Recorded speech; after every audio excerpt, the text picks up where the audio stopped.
Baik, kita mulai ya. Bismillahirrahmanirrahim. Assalamualaikum warahmatullahi wabarakatuh. Innal hamdalillahi nahmaduhu wa nasta'inuhu wa nastaghfiruh wa na'udzu billahi min syururi anfusina wa min sayyiati a'malina. May yahdihillahu fala mudilla lahu wa may yudlil fala hadiya lahu. Asyhadu an la ilaha illallah wahdahu la syarika lahu wa asyhadu anna Muhammadan abduhu wa rasuluhu la nabiyya ba'dah. Allahumma salli wa sallim wa barik ala nabiyyina Muhammad wa ala alihi wa ashabihi wa ma'a qarabati wa azwaji wa dhurriyyati wa ashabi tabi'in wa man tabi'ahum bi ihsanin ila yaumiddin radina wa ma'ahum bi rahmatika ya arhamar rahimin. Ma'syiral hadirin dan hadirat rahimakumullah. Alhamdulillah pada pagi hari ini kita diberi kesehatan, baik itu kesehatan kenikmatan berupa keimanan, keislaman dan juga kesehatan fisik sehingga kita dapat melangkahkan kaki kita di tempat yang penuh dengan berkah ini.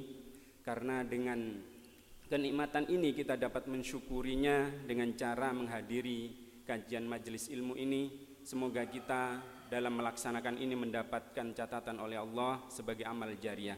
Amin ya rabbal alamin. Yang kedua, salawat dan salam marilah kita sanjungkan kehadirat Nabi besar Muhammad sallallahu alaihi wasallam, karena berkat beliaulah insyaallah mudah-mudahan kita semua mendapatkan syafaatnya ketika pada hari kiamat kelak.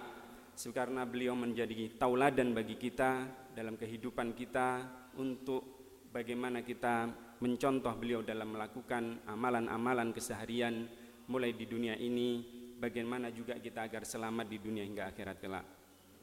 Amin ya rabbal alamin. Baik, ma'syiral hadirin dan hadirat rahimana wa rahimakumullah. Pada kajian hari ini kita lanjutkan pembahasan tentang tafsir Al-Wasit bagian ketiga, yaitu setelah ayat yang ke berapa Bapak kemarin? 30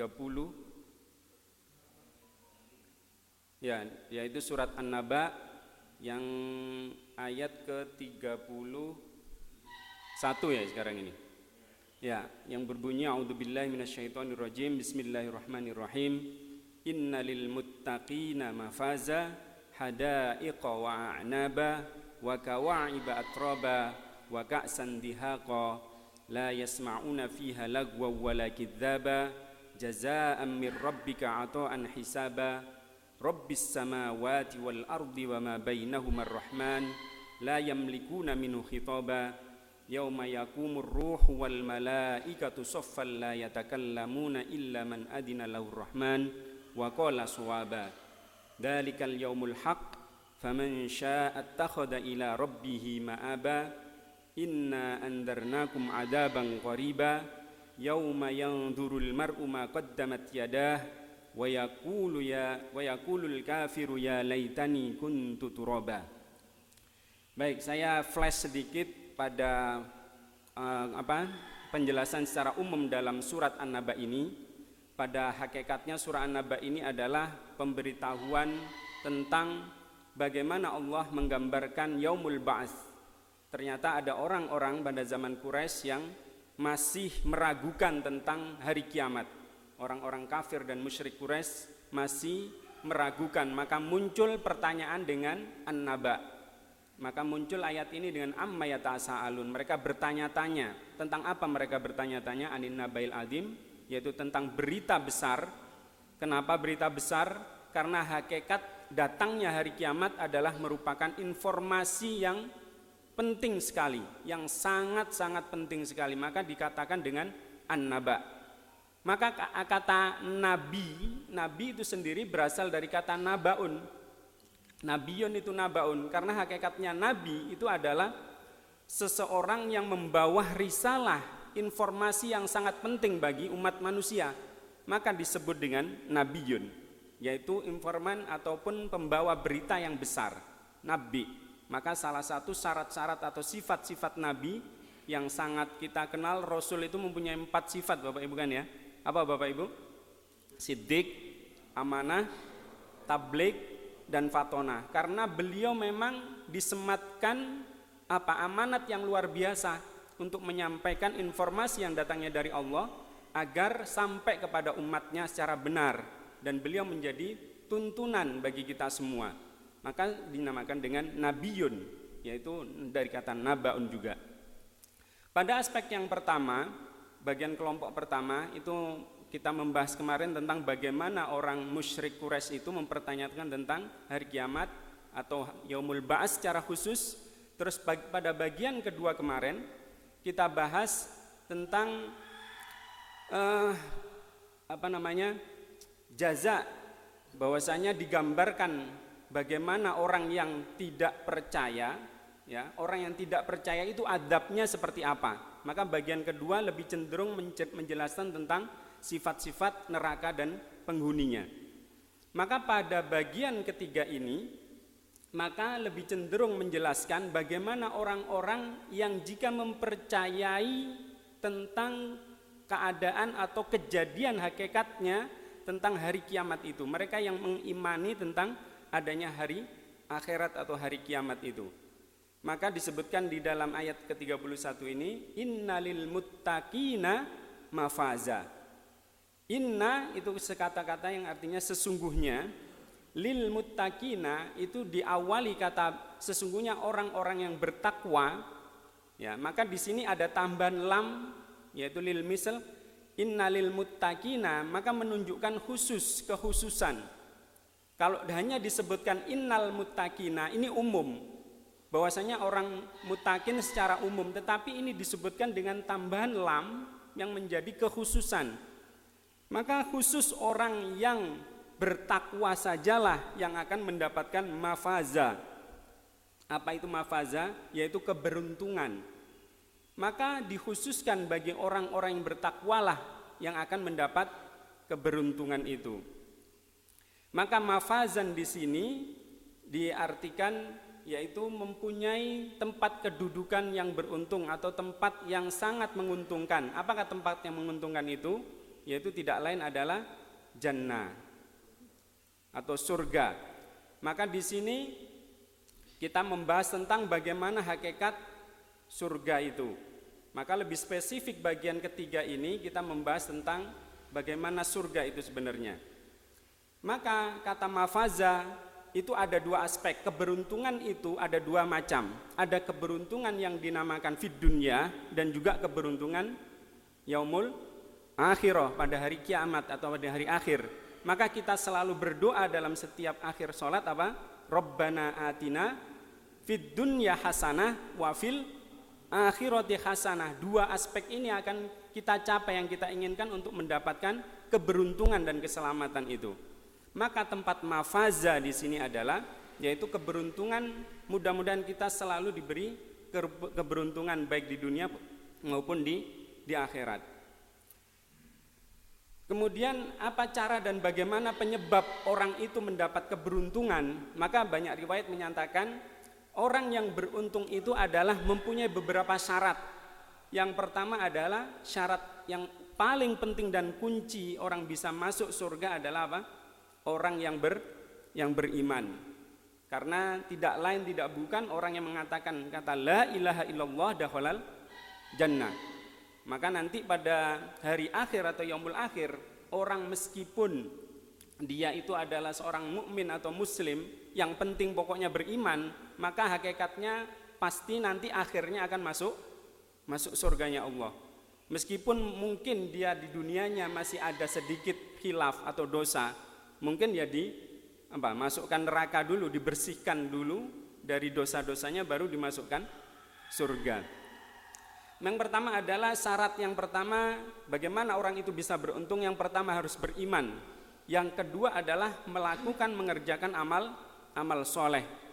Dan yang ketiga adalah taat kepada Nabi dan perintah Allah. Maka menjalankan seluruh perintah Allah dan menjauhi juga seluruh larangan Allah. Dan juga mengikuti apa yang dicontohkan oleh Nabi Muhammad SAW dan juga para sahabatnya, serta dia jika melakukan perbuatan yang baik dan jujur, ya, takwa kepada Allah dan selalu berjihad atau berusaha di jalan Allah. Jadi orang yang berusaha di jalan Allah, baik itu dengan jiwanya, hartanya atau raganya, dan dengan cara dan segala upaya untuk melakukan sesuatu di jalan Allah atau karena Allah. Maka ini adalah mafaza. Maka hakikat mafaza atau surga di sini mungkin bisa saya ulas, tambahan ulasan bahwasanya mafaza atau surga itu aspek-aspek apa saja yang ada di dalam surga. Kalau kita bahas surga sangat banyak sekali dan luas sekali ini. Ada pintu-pintu surga. Maka surga itu hakikatnya uiddat lil muttaqin. Sesungguhnya surga itu memang khusus diperuntukkan bagi orang-orang yang memang bertakwa. Maka syarat utama dan sangat utama sekali adalah beriman memang. Maka surga adalah negara atau keadaan di mana orang itu dimasukkan dengan berbagai macam kesenangan yang ada di dalamnya. Maka nama-nama surga mempunyai banyak sekali namanya. Bahkan kita yang paling kenal dengan kata apa Bapak Ibu? Jannah, ya, paling populer. Wa may yuti'illaha wa rasulahu yudkhiluhu jannatin tajri min tahtihal anhar. Ya, maka dia akan dimasukkan jannah, jannat, kata jannah. Terus surga juga disebut dengan firdaus. Innalladzina amanu wa amilus solihati kanat lahum jannatul firdausi nuzula.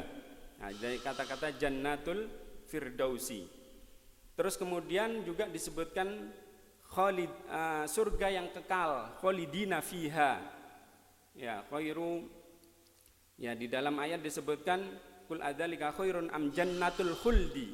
Jannatul khuldi yaitu surga yang kekal. Yang berikutnya innalladzina amanu juga disebutkan dengan surga an-naim. Kata naim ini juga surga, nama-nama surga. Innalladzina amanu wa amilus solihati lahum jannatun naim.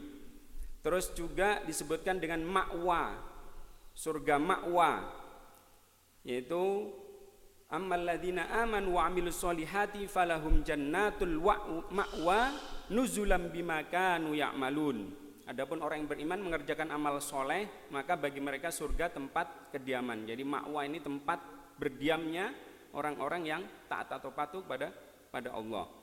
Terus juga disebut darussalam. Darussalam, lahum darussalami inda rabbihim. Ini di dalam surat Al-An'am, bagi mereka disediakan darussalam atau surga. Ini adalah nama-nama dari surga. Sedangkan tempat ataupun nama-nama surga itu juga ada beberapa pintu yang mungkin kita ketahui, seperti yang kita dengar sangat populer yaitu kata babur royan, ya, babur royan. Babur royan itu dikhususkan bagi siapa Bapak Ibu?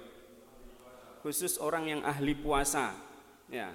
Maka di dalam riwayat disebutkan bahwasanya sesungguhnya luasnya pintu surga itu ada dari riwayat Abu Hurairah, pada suatu hari Rasulullah dibawakan daging dan akhirnya beliau bersabda, demi Allah yang diri Muhammad berada di tangannya, sesungguhnya jarak antara dua daun pintu surga adalah seperti jarak antara Mekah dan Hajar, ataupun seperti jarak antara Mekah dan Basra. Kata Basra ini berarti daerah Syam, ya, atau daerah Irak. Jadi pintunya selebar itu. Ya, nama-nama pintu surga tadi ada disebutkan bermacam-macam. Ada babur royan, yaitu khusus bagi orang yang puasa. Terus kemudian kapan pintu-pintu ini dibuka? Maka ada beberapa hadis, ya, yang menyatakan bahwasanya pintu-pintu surga itu dibuka pada hari Senin dan Kamis. Ini dalam suatu riwayat, hadis riwayat Muslim. Dari Abu Hurairah, sesungguhnya Rasulullah bersabda, pintu surga itu dibuka pada hari Senin dan Kamis. Maka setiap hamba yang tidak menyekutukan sesuatu dengan Allah dari apapun, maka seseorang laki atau perempuan ada yang tidak ada permusuhan di antara saudaranya, maka berilah waktu kepada dua orang ini sampai berdamai. Jadi ini menunjukkan bahwasanya pintu surga salah satunya memang dibuka pada hari Kamis, Senin dan Kamis. Ini kenapa? Sehingga kita dianjurkan untuk puasa Senin dan Kamis juga salah satunya aspek ini. Yang kedua, pintu surga itu dibuka pada bulan yang khusus untuk kita berpuasa, yaitu bulan Ramadan. Dan yang ketiga, pintu surga itu dibuka dikhususkan bagi ahli wudhu yang sempurna. Nah, maka biasa kita setelah wudhu itu dianjurkan untuk membaca doa apa Bapak Ibu? Asyhadu an la ilaha illallah wa asyhadu an la ilaha illallah wahdahu la syarikalah wa asyhadu anna Muhammadan abduhu wa rasuluh. Ya, Allahumma ij'alna minat tawwabin waj'alna minal mutatahhirin waj'alna min ibadikas sholihin. Ini adalah salah satu aspek yang bisa membukakan pintu surga. Maka ahli wudu, terutama orang-orang yang dawamul wudu, artinya tidak terputus wudunya, mungkin di luar sholat dia menjaga wudunya, mungkin dia ingin supaya terjaga, mungkin dalam kondisi seperti ini bisa kita manfaatkan ya, berwudu yang dawam itu. Karena apa? Menjaga dari kotoran. Jadi kita nggak hanya cuci tangan saja, sekalian kita berwudu. Maka ini kondisi yang sangat bisa mendukung kita untuk tidak hanya beruntung di dunia, tetapi beruntung juga mendapatkan surganya Allah. Nah, ini tentang, kalau kita bahas lagi masih banyak tentang aspek-aspek orang-orang yang juga kelompok-kelompok yang golongan pertama masuk surga sudah kita ketahui ya, bahwasanya golongan yang paling utama masuk surga adalah kelompoknya Nabi kita Muhammad SAW. Ya, baik. Kita lanjutkan ayat berikutnya, yaitu setelah inna lil muttaqina mafaza hadaiqa wa a'naba. Kata hadaiqa ini kata jamak yang berasal dari kata hadiqatun. Ya, hadiqah atau hadaiq, kata jamaknya hadaiq. Hadiqatun ini adalah kata yang diartikan sebagai taman, yaitu kebun. Biasanya taman atau kebun ini mempunyai pagar yang menutupinya. Ya, hadaiqa. Maka baginya akan diberi orang-orang yang bertakwa tadi diberi surga berupa kebun, atau juga wa'naba. Kata a'naba ini juga dari kata jamak yang berasal dari kata tunggalnya inabun. Inabun ini adalah anggur. Jadi Allah berikan orang-orang yang bertakwa di surga itu, yaitu baik itu hadiqah ataupun kebun-kebun dengan bermacam ragam buah-buahan di dalamnya, dan juga inabun. Maka di sini ada penyebutan inab secara khusus ya, setelah disebutkan kebun yang secara umum. Ya, ini menunjukkan bahwasanya aspek yang paling luar biasa di surga adalah inab, yaitu anggur.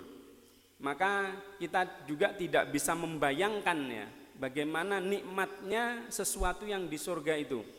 Karena ada pernyataan yang menyatakan bahwasanya mala ainun ra'at wala udunun sami'at wala khatara ala qalbil bashar. Bahwasanya aspek yang ada di surga meskipun namanya sama, tetapi tidak bisa kita melihatnya secara nyatanya nanti seperti apa, atau rasanya itu seperti apa kita tidak bisa tahu, dan kita tidak bisa membayangkan.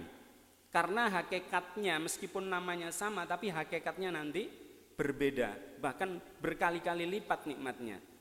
Maka inilah salah satu kenikmatan aspek yang ada di surga, dilipat gandakan semuanya. Maka surga itu juga mempunyai derajat ataupun tingkatan-tingkatan, dan orang yang bertakwa mempunyai tingkatan yang tertinggi. Maka sesungguhnya kedudukan di surga ini sesuai dengan apa amalan yang dilakukan oleh orang-orang yang ada di dunia dulunya. Maka jika amalannya baik, maka tingkatan surganya juga semakin baik. Maka tingkatan surga ada yang menyebutkan bahwasanya ada sampai sejumlah atau sebanyak ayat dalam Al-Quran. Bisa kita bayangkan ayat Al-Quran jumlahnya berapa Bapak Ibu? Sekitar 6.000 ayat. Nah, itu maka ada riwayat yang mengatakan kalau orang yang mujahidin, orang yang mujahid, orang yang bersungguh-sungguh di jalan Allah itu mempunyai 100 tingkatan surganya. Nah, antara satu surga dengan surga yang lain, tingkatan ini ada disebutkan jaraknya, yaitu seperti antara langit dan bumi. antara satu surga dengan satu surga yang lain. Itu ada ratusan bahkan ribuan tingkatnya. Kita nggak bisa bayangkan lagi. Dan gambaran orang yang di surga itu seperti apa? Di dalam hadis disebutkan nanti manusia itu ketika di surga, satu aspek umur itu kemarin sudah kita bahas sedikit ya, bahwasanya umur orang yang masuk surga itu sekitaran berapa Bapak Ibu? Ya, antara 30-an tahun. Yaitu antara 30 sampai 33 tahun. Semuanya rata-rata dirata-ratakan umurnya 30 dan 33 tahun. Dan mereka semuanya diberi kemampuan seperti 10 orang yang ada di bumi. Baik dari keinginannya, kekuatannya, syahwatnya, dan yang lain-lain, itu diberi kemampuan seperti 10 kali orang yang ada di bumi. Ya, itu salah satu kenikmatannya. Terus kemudian posisi atau kondisi orang ketika di surga itu seperti Allah menciptakan manusia di awal mulanya seperti Nabiullah Adam alaihissalam. Disebutkan dalam riwayat hadis Nabiullah Adam itu tingginya 60 hasta. Satu hasta itu sekitar berapa meter Bapak? Mungkin setengah meter kalau satu hasta. Kalau 60 hasta berarti berapa meter? 30 meter. Kalau seandainya bangunan berapa tingkat ya? Udah ada 30 berarti ya anggap saja 6 lah. Atau 3 atau 4 ya, atau 4 atau 5. Nah itu gambaran orang-orang di surga seperti itu. Jadi orang dikembalikan seperti Nabiullah Adam, maka besar ya. Maka digambarkan seperti demikian surga itu. Bahkan pohonnya pun itu tingginya dan juga naungannya itu disebutkan sejauh orang berjalan 100 atau 100 tahun. Sehingga pohonannya pun, naungan dari pohon, kalau kita di surga cuman paling tinggi pohon itu kira-kira berapa meter paling? Anggap saja itu palem ataupun pohon apa yang paling tinggi. Ya paling 20 meter lah paling tinggi umpamanya. Nah ini panjangnya perjalanan 100 tahun. Masya Allah tidak bisa kita bayangkan.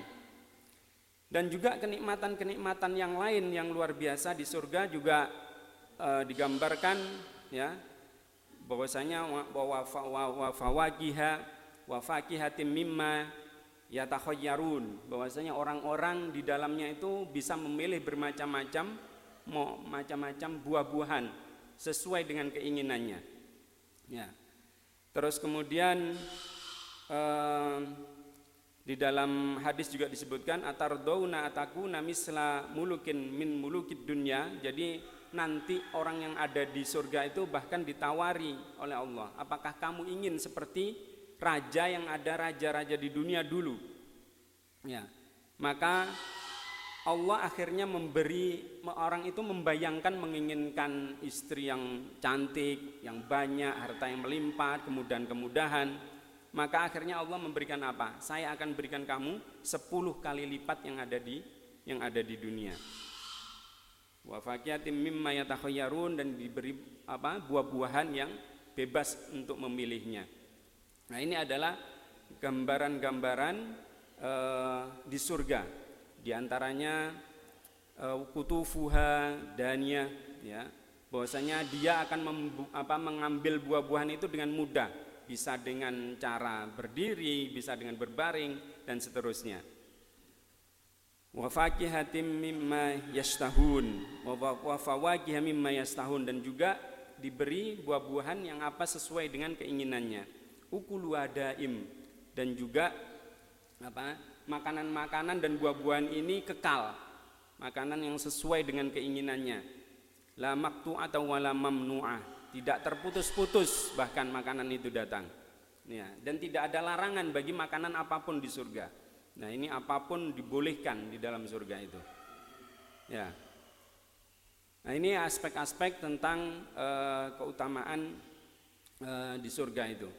Wa fakihatu, yaitu di dalamnya ada hada'iqa wa anaba. Kemudian disebutkan wa kawaiba atroba. Nah, kawaib itu hakikatnya kata ka'bun sebenarnya. Ka'bun itu tumit. tapi diartikan atau ditafsirkan ini adalah gadis-gadis yang sebaya, gadis-gadis yang masih muda. Kawaib itu diartikan menjadi gadis-gadis yang masih muda. Jadi orang-orang yang bertakwa di surga itu selain diberikan tempat mafaza yaitu surga, kebun dan juga anggur tadi, diberikan gadis-gadis yang muda dan juga yang sebaya. Nah, di sini seperti disediakan bidadari dan seterusnya, ya, dan kenikmatan-kenikmatan yang luar biasa, ya, salah satunya kawaib. Maka Ka'bun ini adalah tumit, ini gambaran daripada orang-orang ataupun gadis-gadis itu masih muda belia sekali, artinya seperti itu, masih muda belia sekali.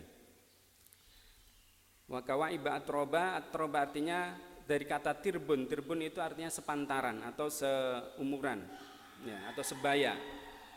Terus kemudian wakaksan dihako, wakaksan ini artinya gelas, ya. Dihako ini yang selalu penuh dengan isi. Ada yang menyatakan bahwasanya dihako di sini adalah khomer ataupun minuman seperti di khomer di dunia, tetapi khomer di sana tentunya berbeda. Maka tadi saya katakan mala ainun ra'at wala udunun sami'at wa ma khatara ala qalbil basar. Jadi apa yang kita lihat, kita anggap, kita angan-angankan itu tidak sama seperti apa yang ada di dunia ini. Bahwasanya diberi gelas-gelas yang selalu penuh dengan minuman, ya. Ini gambaran. Dan juga di surga juga ada anak-anak yang selalu menjadi pembantu bagi penghuninya. Maka di sana ada wildanun mukhalladun, ya, atau disebutkan dengan gilman, ya. Maka ini ada hadis yang mengatakan dari Mu'ad, yadkhulu ahlul jannati jurdan murdan mukahhalin ma baina salasin ila salasa wa salasin. Bahwasanya penduduk surga itu nanti kondisi tubuhnya itu kulitnya sangat halus sekali. Terus kemudian murdan seperti anak-anak, artinya kembali muda lagi. Mukahhalin dan yaitu dengan bercelak. Dan umur mereka antara 30 dan 33 tahun ini. Kenapa kok umurannya disamakan semua? Karena orang yang semangat hidupnya memang biasanya umur-umuran antara 30 dan 33. Orang yang lagi semangat-semangatnya hidup, ya, semangat untuk bekerja, semangat untuk melakukan sesuatu pada umur-umur ini. Mungkin dianggap masa puber atau bukan puber, ya, kalau puber masa remaja. Ini di atas remaja, orang yang sudah muda, ya.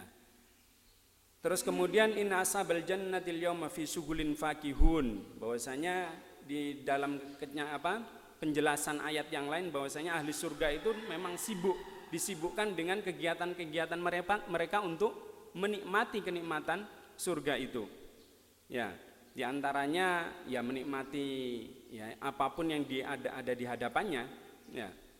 Bahkan disebutkan bahwasanya mempunyai istri-istri yang cantik, yang banyak, ya kan, salah satunya. Terus kenikmatan dan yang lainnya. Bahkan ada pohon-pohonan yang terbuat dari emas dan seterusnya, ya. Wakaksan dihako yang berisi minuman khamr tadi disebutkan bahwasanya tidak seperti yang ada di dunia. Maka di dalam surga juga ada wildan, ya, yang biasa membawa gelas-gelas melayani penduduk surga. Jumlahnya sangat banyak. Kalau di dunia kita mungkin kalau ada pembantu sangat membantu kegiatan kita sehari-hari, tapi kalau di surga tinggal ngomong saja sudah datang pembantunya. Terus di dalamnya juga tajri min tahtiyal anhar, salah satu gambaran di surga yang mengalir di bawahnya sungai-sungai, ya. Dan juga disebutkan wa khamrin laddatil lisyaribin, yaitu ada khamr yang memang nikmat bagi peminumnya. Dan juga wa anharu min asalin musaffa. Nah, ada juga sungai-sungai yang dialiri dengan madu yang sangat jernih. Nah, ini gambaran dari surga. La yasma'una fiha lagwaw wala kidzaba. Ya, ayat berikutnya. La yasma'una fiha lagwaw wala kidzaba. Mereka tidak pernah mendengarkan sesuatu yang sia-sia, laguan. Laguan itu artinya la'bun atau permainan. Jadi tidak seperti orang penduduk dunia. Kalau penduduk dunia mungkin melakukan suatu, kadang sesuatu itu tidak bermanfaat atau bahkan hanya sekedar mengisi kosong dan yang lainnya, ya. Walakidzaban, dan juga mereka tidak pernah untuk mengucapkan kata-kata bohong sedikit pun, ya. La yasma'una fiha lagwa walakidzaba. Bahwasanya mereka tidak pernah mendengar sesuatu yang sia-sia. Mungkin di dunia orang banyak mengatakan sesuatu yang tidak manfaat, seperti umpamanya menggunjingkan seseorang A, menggunjingkan B, menggunjingkan C, terus kemudian ada cemoohan, ada caci maki dan seterusnya. Nah, ini yang disebut dengan lagwa ataupun yang sia-sia. Walakidzaba, dan juga tidak pernah mendengar sesuatu kebohongan. Jadi memang di dalam surga itu nanti kenapa muncul orang itu tidak pernah dengki sedikit pun di hatinya? Dikarenakan ketika sebelum manusia itu masuk dan sebelum masuk ke surga kan dihisab dulu. Nah, sebelum masuk pintu surga itu ada namanya kisos. Kisos itu penegakan keadilan terhadap sesama manusia. Mungkin sudah selamat dari sirot, ya, kemudian mau masuk pintu surga ini mungkin ada sesama muslim barangkali. Jika ada antar manusia itu kedengkian, maka di situ boleh dituntut sebelum masuk surga itu. Maka kalau seandainya ada seseorang manusia yang didolimi oleh orang yang lain, dia boleh menuntut dia. Sehingga Allah betul-betul melakukan sesuatu keadilan sebelum orang itu masuk surga. Maka oleh karena itu penduduk surga tidak ada sedikit pun rasa dengki sedikit pun. Bahkan di dalam riwayat juga disebutkan, bahkan dihadirkan yang namanya pada yaumul hisab itu tidak hanya manusia saja, bahkan binatang pun juga dikasih keadilan. Maka digambarkan bahwasanya binatang yang dulunya mencederai atau menyakiti atau mematikan hewan yang lain itu disuruh untuk bergantian mereka. Kalau di dunia mungkin diseruduk dengan sungunya, tanduknya, dengan tanduknya. Maka di akhirat juga disuruh demikian, yang tidak punya tanduk, tanduknya dipindah kepada yang tidak punya tanduk untuk menanduk yang pernah menanduk di dunia. Sehingga muncul keadilan. Akan tetapi kejadian ini untuk binatang semua Allah mengatakan dijadikan menjadi turab. Menjadi turab. Turab itu apa? Debu atau tanah kembali. Tapi kalau manusia tidak, mereka boleh menuntut sampai Allah membalas tuntutan mereka sesuai dengan keadilan. Nah, makanya di dalam surga ini hati orang penduduknya tidak ada satupun kedengkian. Maka di sini disebutkan la yasmauna fiha lagwa walakidzaba. Mereka juga tidak pernah mengatakan perkataan bohong. Jazaa'an mir rabbika atau an hisaba. Jazaan sebagai balasan ataupun ganjaran mir rabbika dari Tuhanmu, atau an pemberian yang tidak terkira atau sangat melimpah hisaba. Ya, jaza mir rabbika atau an hisaba. Di sini berbeda dengan ungkapan yang ada pada Allah ketika menyatakan jazaa'a wifaqa. Kalau di neraka itu ucapan ayatnya menyebutkan jazaa'a wifaqa, yaitu Allah akan memberi balasan setimpal dengan apa yang mereka kerjakan di dunia dulu. Ya, makanya mengapa menggunakan jazaa wifaqa, tetapi di surga Allah menyebutkan jazaa mir rabbika, ada sebutan tambahan dengan kata rabbika, mir rabbika, jazaa mir rabbika. Karena hakikat kenikmatan yang ada di surga ini memang betul-betul dilipat gandakan oleh Allah secara langsung. Sedangkan apa yang dilakukan orang di dunia nanti akan dibalas sesuai persis dengan pelanggaran-pelanggaran yang di dunia ini ditimpakan di hari akhir nanti. Makanya di sini perbedaan jazaa wifaqa, ya, dengan ayat jazaa mir rabbika atau an hisaba. Maka di dalam ayat ini disebutkan sebagai balasan dari Tuhanmu, ya, merupakan pemberian yang tanpa ada batasnya. Rabbis samawati wal ardi wa ma bainahuma ar-rahman la yamlikuna minhu khitaba. Rabbis samawat, yaitu Rabb atau yang menciptakan langit langit dan bumi ini, wa ma bainahuma, dan antara keduanya, yang maha pengasih, la yamlikuna minhu khitoba, sehingga orang yang ada pada saat itu tidak mungkin untuk bercakap-cakap kecuali dengan izinnya. Maka di sini berarti pada hari kiamat itu digambarkan bahwasanya seseorang tidak bisa mengucapkan sesuatu perkataan kecuali dengan izin Allah. Maka betul-betul apa yang digambarkan dalam surat Yasin ya seperti itu. Al-yauma nakhtimu ala afwahihim wa tukallimuna aydihim wa tasyhadu arjuluhum bima kanu yaksibun. Ya, mereka betul-betul kalau ini gambaran ketika mungkin di barzakh ya. Nah, tangannya tangannya bisa berbicara, terus kaki menjadi saksi dan seterusnya. Jazaa min rabbihim atau an hisaba. Maka penduduk neraka ini dengan wifaqo tadi karena kesesuaiannya dengan perlakuan di dunia yang dulu mungkin melanggar perintah Allah, maka ditimpal seperti persis dengan perbuatannya. Maka balasan di surga ini ada aspek seperti ada 3 aspek ya, ada jaza, ada ato, ada hisab. Yaitu jaza berarti ganjaran ya, ataupun pahala yang melimpah, pemberian dari Allah. Maka kenapa ada atok di sini? Atok di sini karena hakikat orang masuk surga itu tidak hanya sebatas karena amalannya saja. Ada riwayat yang menyatakan pada hari akhir nanti ada seorang yang dari Bani Israel itu merasa banyak amalan solehnya di dunia sehingga dia itu mau masuk surga sampai Allah mengatakan, apakah kamu ingin masuk surga dengan rahmatku? Kata dia enggak, saya enggak ingin masuk surga dengan rahmatku, tapi saya ingin masuk surga dengan amalanku. Allah memberi rahmat tapi dia malah menolak. Apa yang terjadi? Setelah dihisap ternyata amalannya, kebaikannya itu setara persis dengan perbuatan jeleknya ternyata.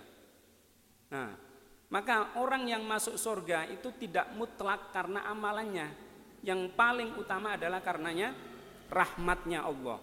Maka kita betul-betul mengharap ridhonya Allah, surganya Allah, betul-betul karena Allah secara mutlak, bukan karena amalan kita. Ya, gambaran dari orang Israel tadi, orang Bani Israel tadi. Ya, ketika dimasukkan surga ternyata dia mungkin menganggap amalannya lebih banyak sehingga ternyata tidak. Nah, ini makanya kita supaya mengharap betul-betul ridho Allah dari apapun yang kita kerjakan, bukan mengandalkan dari amalan kita sendiri.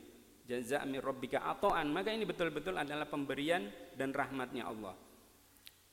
Masyarul hadirin rahimakumullah, hadis ketika manusia sudah mengumpulkan seluruh penduduknya, Allah juga menawarkan ketika manusia sudah ada di surga. Saluni nu'tikum, saluni masyi'tum. Silahkan minta segala sesuatu apapun terserah kalian. Nah, ini sangat kebaikan dari Allah. Maka para ahli surga menjawab, alam tubayyit wujuhana ya Rabb wa tudkhilana al-jannah wa tukhrijana minan nar. Bukankah kami sudah Engkau putihkan wajah kami ya Allah, Engkau sudah masukkan kami ke surga ya Allah, dan kami sudah dihindarkan dari neraka ya Allah. Maka ini adalah tawaran Allah kepada penduduk surga. Maka Nabi Adam menjawab mengatakan, salu ridhohu, mintalah ridhonya Allah, mintalah keridhoannya Allah.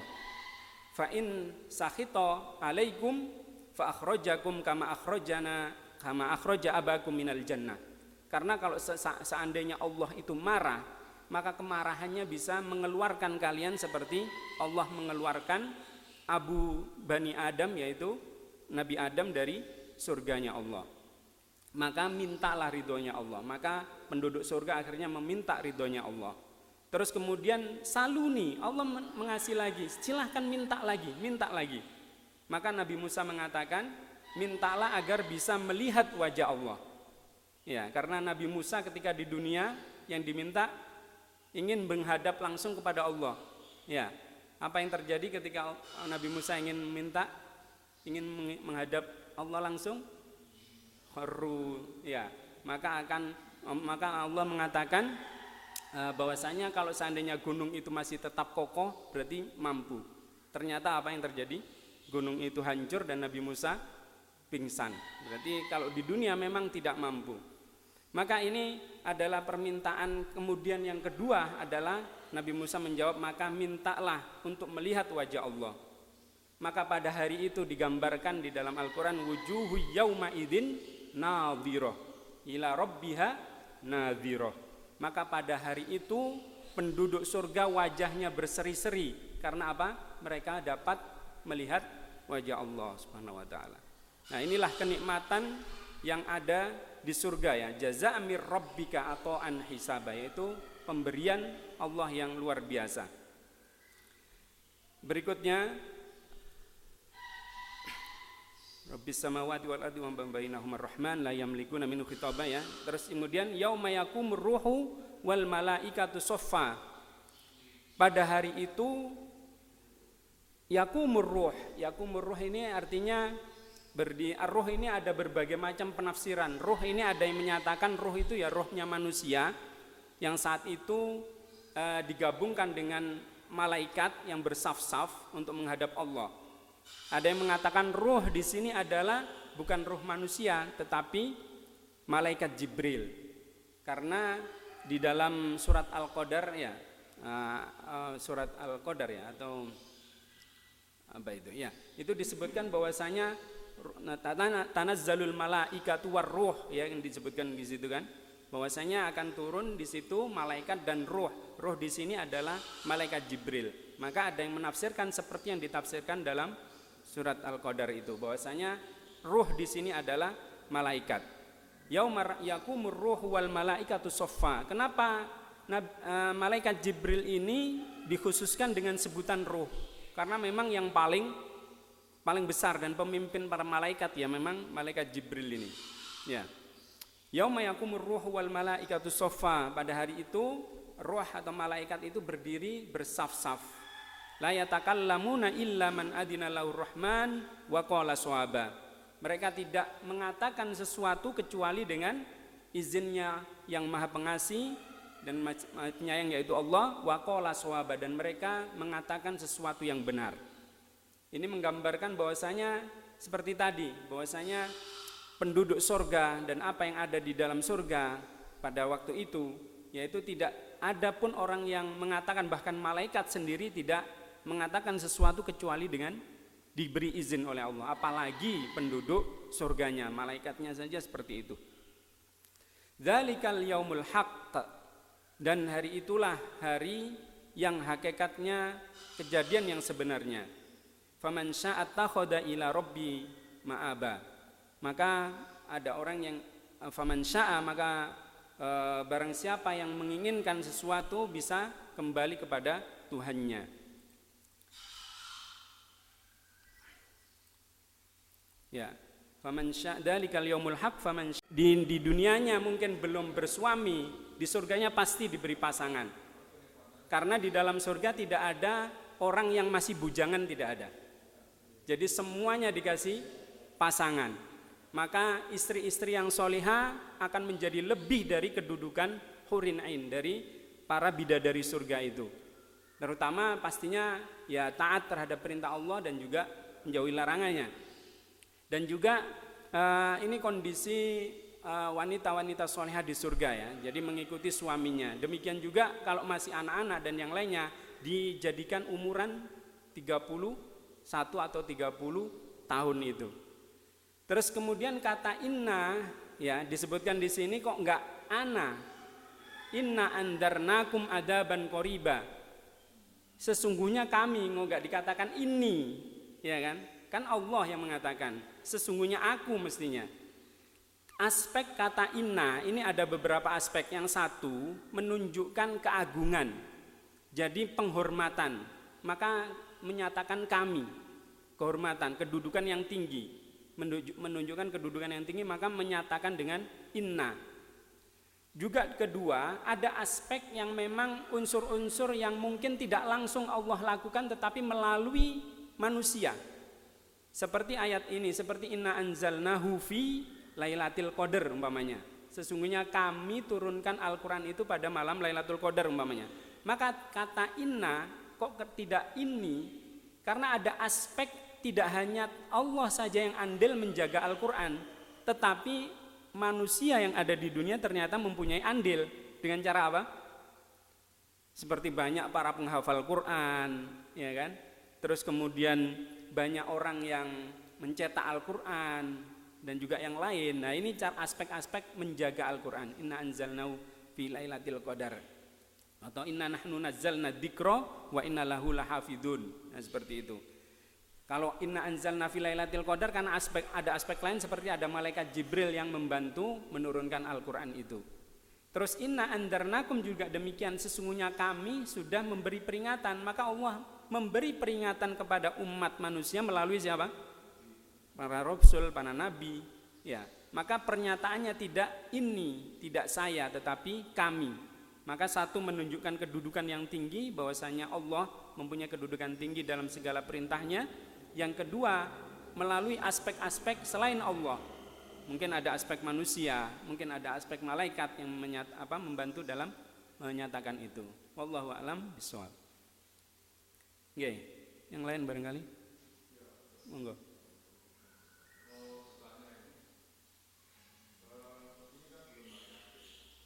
Oke.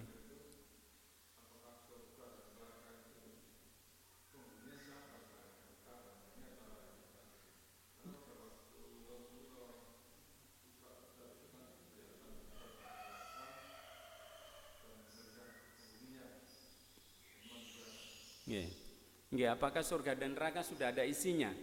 Nah, ini wallahu a'lam ya. Karena hakikatnya ya dari gambaran-gambaran yang kita tahu memang harus melalui hadis kan ya. Harus melalui hadis dari riwayat-riwayat yang bersumber dari Nabi, kalau enggak dari Al-Qur'an. Karena hakikatnya Nabi ketika Isra dan Mi'raj memang diperlihatkan seperti mungkin ini adalah gambaran ruhnya barangkali ya. Jadi ruhnya manusia itu ketika sudah dicabut dari raganya, itu ada tempat-tempat kembali ruh itu. Maka ruh orang-orang yang soleh itu tempatnya memang sudah di surga. Ada riwayat seperti itu, yaitu di pohon-pohonan yang tinggi, di dahan-dahannya itu. Sedangkan orang-orang syahid yang mati syahid itu ruhnya dibawa oleh burung yang paruhnya warnanya hijau. Mereka berterbangan di surga.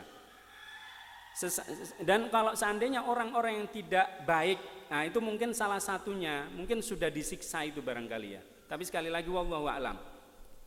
Karena ada roh yang memang masih terjebak di dunia karena amalan-amalan kurang baiknya. Mungkin masih di alam barzahnya ataupun bahkan masih di dunia, ada seperti itu karena sesuai dengan amalan-amalannya. Maka gambaran seperti azab, maka ada gambaran seperti azab orang yang berzina itu adalah ternyata digambarkan di dalam tungku yang tertutup panas, dan ada dua orang laki-laki dan perempuan dalam kondisi telanjang dan dibakar di dalam tungku itu. Sehingga ini gambaran azab orang yang berzina. Terus kemudian ada gambaran juga bahwasanya azab orang yang pemakan riba itu akan berenang di darah, di lautan darah sambil meminum darah tersebut. Nah, ini adalah gambaran-gambaran dari riwayat hadis. Maka apakah kondisi surga dan neraka sudah diisi? Wallahu alam. Jadi kita hanya mengikuti apa yang ada di dalam riwayat-riwayat yang sudah ada. Demikian mungkin gambaran-gambarannya. Wallahu alam bishawab. Nggih. Nggih.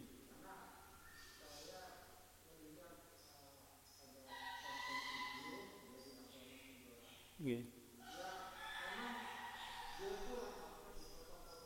Nggih, nggih.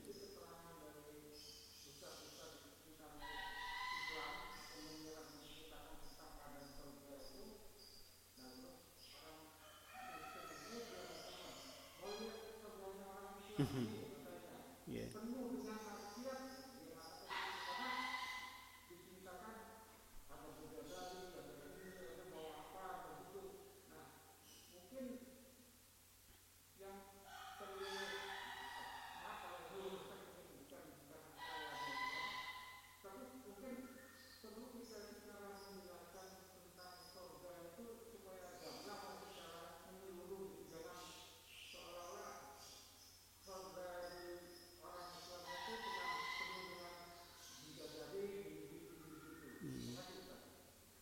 Jadinya iya.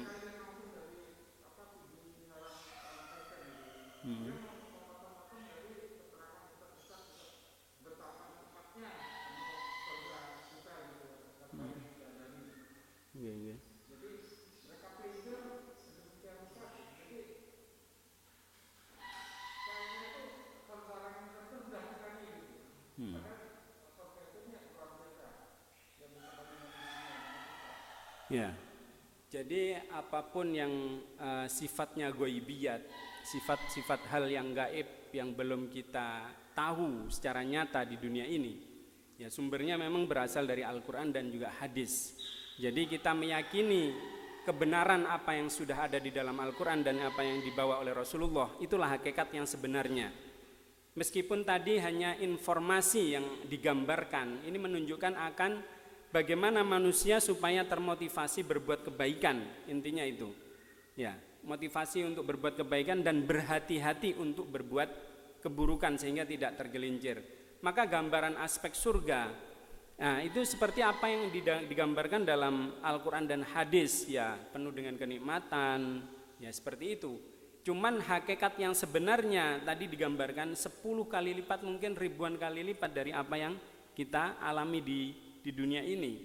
Sehingga ya jannat diartikan di situ karena aspek turunnya Al-Quran memang terkait dengan aspek-aspek yang apa yang dialami oleh orang Arab pada masa turunnya Al-Quran, ya. Sehingga gambaran-gambaran ketika ayat itu turun itu sesuai dengan gambaran mereka ketika Al-Quran itu turun. Ya, seperti umpamanya digambarkan ada surga, ada kebun, ya kebun bagi orang-orang Arab adalah karena tempatnya gersang dan yang lainnya, sehingga digambarkan kenikmatan yang luar biasa, bahkan melebihi itu hakikatnya seperti itu. Jadi ada sungai, karena di orang Arab, negara Arab jarang ada sungai, kecuali nanti pada hari akhir ini salah satu tanda kiamat akan banyak sungai-sungai yang mengalir di Arab Saudi khususnya. Hal ini sudah mendekati, ya, karena sudah banyak turun hujan, bahkan turun salju, sampai ada aliran-aliran angin air, ya, seperti membentuk sungai-sungai kecil, bahkan sudah mulai tumbuh tumbuhan yang banyak, sehingga dianggap sebagai tanaman ataupun gambaran, ya, seperti hadaiko.